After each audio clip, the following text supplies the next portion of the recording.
óbvio, a gente vai experimentar o rigatone recheado com queijo e presunto com molho natural. Nada de molho de potinho não, tá, gente? Molho feito ali de forma caseira.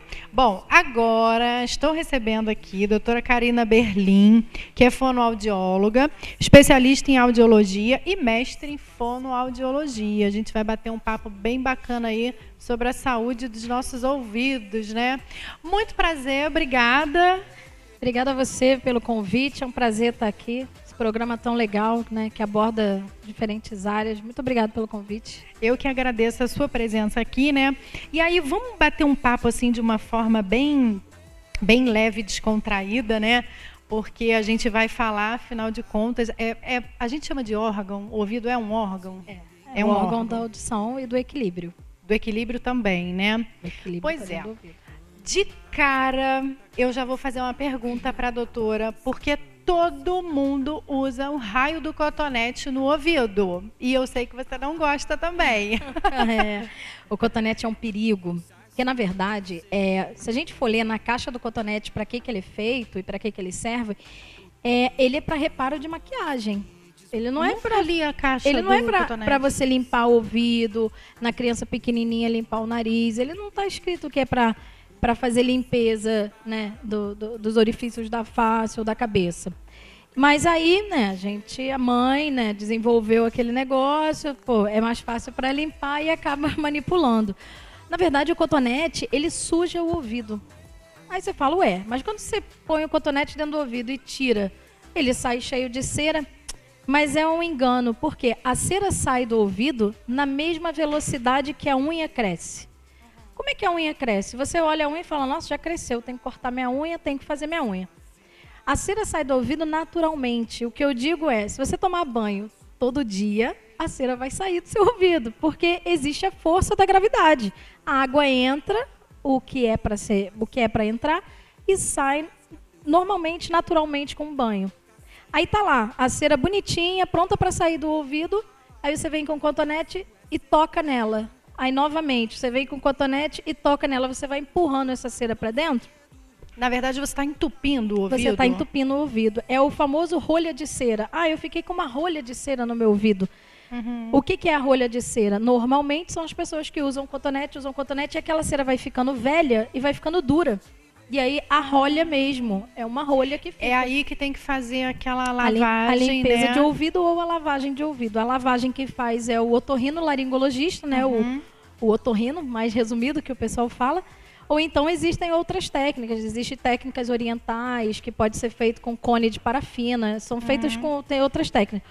Normalmente, a lavagem é feita com otorrino. Tá. Né? Agora, se eu não posso usar o cotonete para limpar esse ouvido, né? E aí, principalmente as mães com as crianças aí, que eu vejo muita mãe, inclusive, botando mesmo lá dentro, roda assim com uma força. Então tá errado, ela tá empurrando essa cera para dentro. Como é que a gente limpa o ouvido sem causar nenhum tipo de problema? Então, a medida certa é o dedo mindinho, né? O dedo mindinho é a medida certa. Por quê? Você não vai passar além de onde pode passar. O ouvido, ele tem várias proteções, ele tem umas curvas dentro dele para não chegar no tímpano e não furar o tímpano. Ele tem pelos dentro do ouvido e a própria cera, que são defesas, para nada atrapalhar ou perfurar o tímpano da pessoa, da criança. Então, ele já tem as formas de defesa dele. O cotonete vai passando por essas defesas, aonde pode fazer uma agressão, né? Machucar, arrancar um cabelinho, inflamar. É uma série de coisas que pode acontecer. Então, a gente diz que é o dedinho mindinho. A toalha ou uma gaze, né? Coloca em volta do dedo mindinho e é ele o tamanho ideal de limpeza. É para limpar. Que vai ser só na parte externa, na verdade, até na entrada do buraquinho. Até onde o dedo mindinho for é a medida correta de limpeza do ouvido. Fora isso, o que tiver lá dentro e for acumulado, se acumular, existem ouvidos bem fechadinhos, então há o acúmulo natural de cera, a limpeza que é feita naturalmente, uma vez por ano, nesses casos. Fora isso, cera no ouvido é normal, é defesa. É até uma defesa, É uma né? defesa, não pode ter o excesso de cera, né? Nem por manipular e nem por acúmulo. Tem gente que, o meu ouvido, eu não uso cotonete, mas acumula cera. Então, de uma vez ao ano, eu faço a limpeza e pronto, basta, não precisa mais que isso. A gente não tem muito hábito de procurar um médico para fazer um exame no ouvido ou até fazer essa limpeza. Existe algum assim sintoma, algum sinalzinho vermelho que, opa, está na hora de eu procurar alguém aí para me ajudar com essa audição, com essa questão? A audição, na verdade, ela não é culturalmente trabalhada, né? A gente não fala... eu acho que até a visão é mais do que a audição. A gente ainda pensa, vou fazer um exame de vista porque vai que eu não estou enxergando direito. E a audição sempre fica para segundo plano. E o ouvido ele é tão importante porque ele é responsável, como eu falei, pela audição e pelo equilíbrio. E a gente não tem a cultura de, periodicamente, fazer exames de ouvido. E é importante.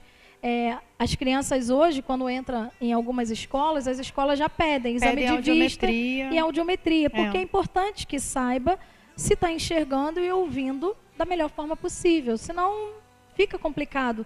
Às vezes a dificuldade de aprendizado não é porque a criança é preguiçosa, é porque ela apresenta alguma dificuldade. Então, a cultura nossa não é procurar ver se o ouvido está bom, mas o ideal é que anualmente a gente fizesse um exame periódico, uma audiometria, basta, para a gente saber como está o ouvido. Sinal vermelho pode acontecer quando realmente tem um problema. A pessoa começa a pedir para repetir várias vezes, a televisão fica um pouco mais alta, não entende bem no telefone, mas quem dá o sinal vermelho é quem está do lado, Nina. O marido, a esposa, o filho, o sinal vermelho sempre vem de quem está do lado. Não está ouvindo o que eu estou falando? Toda hora tem que ficar repetindo. Nossa, você não está ouvindo? Sua televisão está muito alta. O sinal vermelho é sempre de quem está do lado. Normalmente, quem está com dificuldade auditiva, ou por cera, ou por uma infecção, né, ou pela baixa auditiva mesmo, normalmente ele não sente no início, a não ser que seja uma infecção que esteja causando dor e incômodo. Sim. Fora isso, o sinal vermelho normalmente vem de quem está do lado. Já me alertou, ela mesma já me alertou aqui. Eu tenho um problema seríssimo, quem me conhece sabe que eu não suporto falar em telefone porque eu não entendo o que a pessoa está falando do outro lado, né? Não entendo. Então, eu prefiro ali pelo WhatsApp, enfim, mandar um e-mail. Então, ela já me alertou, está na hora de eu fazer um examezinho, ver o que está acontecendo, né? Entende? Não necessariamente você não conseguir entender bem quem está falando do outro lado é um problema auditivo, mas o seu ouvido pode ouvir diferente do que de outras pessoas. Sim. Então, por que isso acontece? Se não é todo mundo que é assim, o que acontece com o seu ouvido? Não quer dizer que você não escuta, que você tem deficiência auditiva, que tem que usar um aparelho. Não. Mas por que o seu ouvido escuta dessa maneira e o do outro não? Vale a pena dar uma investigada, Sim, né? Vale a pena dar uma investigada. Agora, um outro problema muito comum que já aconteceu comigo, né, algumas vezes, e eu acho que é muito comum a gente ouvir que as pessoas estão ouvindo um zumbido, né? Ai, tô com um zumbido, tô ouvindo um zumbido. Você está ouvindo alguma coisa? Não tô. O que é esse zumbido no ouvido? Vamos lá. O zumbido, ele tem mais de 360 causas. É muita coisa, gente. Né? Então, não dá. A gente ficaria aqui mais de um dia falando só de zumbido. Mas, basicamente, para pensar que o zumbido pode ser do ouvido, a gente tem que descartar outros tipos de problemas que são bastante comuns.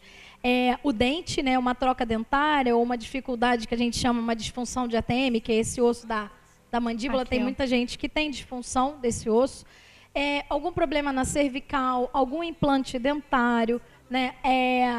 Mulheres em época pré-menstrual apresentam zumbido. Então, são bastante comuns esse tipo de problema que vai gerar o zumbido. Mas, normalmente, o zumbido ele é proveniente de um problema no ouvido, tá?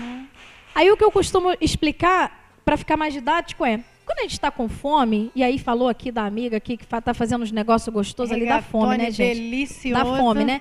Então, quando a gente está com fome, a barriga não ronca? Mal comparando, não ronca, estou falando fome. A barriga ronca. O que é a barriga roncar?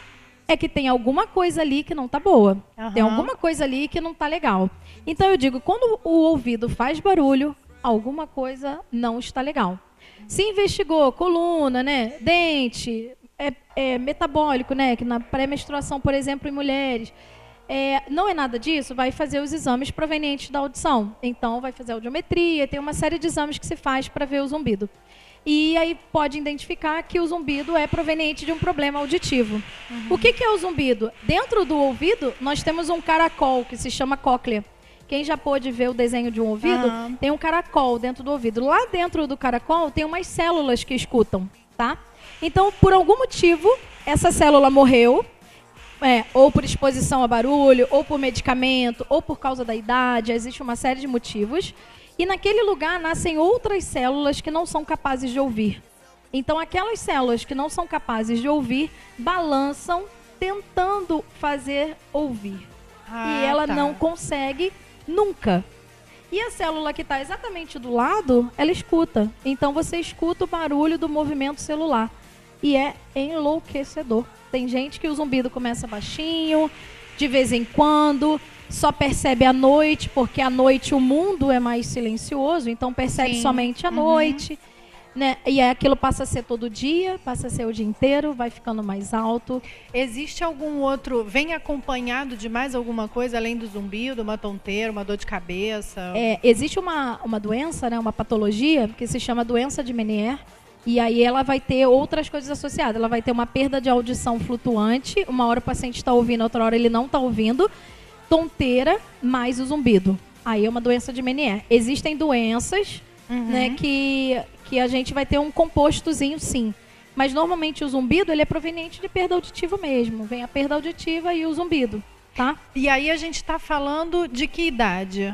Qualquer idade. Qualquer idade? Normalmente na idade adulta para a idade idosa. Mas a idade adulta é onde tem o maior comprometimento de problema com o zumbido. Por quê? Por exemplo, os adolescentes de hoje, os jovens de hoje, e não tão jovens assim, não tiram o fone do ouvido. Vivem com aquele negócio no ouvido. Aí eu brinco, eu faço uma brincadeira meio macabra, né? Mas é brincadeira. Eu digo que serão todos meus pacientes no futuro, porque não tiram o fone. Eu falo, gente, tira o fone. Quer ouvir música alta? Legal. Escuta num lugar aberto, não vai causar dano ao ouvido. Mas aquele troço enfiado dentro do ouvido, bem próximo da membrana timpânica, no último volume, reverbera aquilo, vai destruir as células do ouvido, entende? Todo mundo? Não, né? A gente não está falando de receita de bolo, tá? Mas, pra quê, né?